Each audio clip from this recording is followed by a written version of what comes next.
Hong Kong সিক্সের 2025 আসরে ফাইনালে দুর্দান্ত এক পারফরমেন্স উপহার দিয়ে কুয়েতকে 44 রানে হারিয়ে শিরোপা জিতেছে পাকিস্তান। রবিবার মংককের মিশন রোডের গ্রাউন্ডে অনুষ্ঠিত এ ম্যাচে ব্যাটিং বোলিং দুবিভাগেই প্রতিপক্ষকে ছাড়িয়ে যায় ম্যান ইন গ্রিনরা। টস জিতে আগে ব্যাট করতে আগ্রাসী মেজাজে ইনিংস শুরু করে পাকিস্তান। ওপেনার আব্দুস সামাদ ইনিংসের দ্বিতীয় বলেই ছক্কা হাঁকিয়ে দলের রানের চাকা ঘুরিয়ে দেন। কুয়েতের বোলার ইয়াসিন প্যাটেল চাপ সামলাতে ব্যর্থ হলে 3 ওয়াইড দিলে প্রথম ওভারে স্কোর দাঁড়ায় 26 রান। সহজাত আক্রমণাত্মক ব্যাটিংয়ে আলো ছড়ান খাজা নাফিও, তবে মাত্র 6 বলে 22 রান করে তাকে ফিরিয়ে দিয়ে কুয়েতকে ম্যাচে ফেরান মিট ভাবসাব। এরপর অধিনায়ক আব্বাস আফ্রিদি নেমেই ঝড়ো ব্যাটিং চালিয়ে যান। 13 বলে ঝলমল ইনিংসে 2, 4 ও 5 ছক্কায় 42 রান করেন সামাদ। আর আফ্রিদি দুর্দান্ত 11 বলে 52 রানের ইনিংস পাকিস্তানি স্কোর দাঁড়ায় 135-এ। জবাবে 136 রানের টার্গেটে দুর্দান্ত শুরু করে কুয়েত। শাহিদ আজিজের প্রথম ওভারে আদনান ইদ্রিস 5 ছক্কায় মাত্র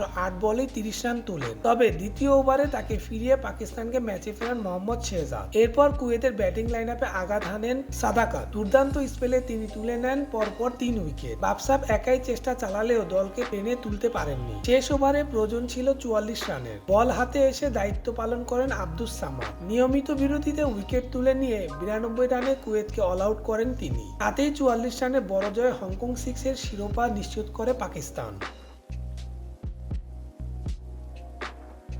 Please subscribe our channel to get more information about Sports World.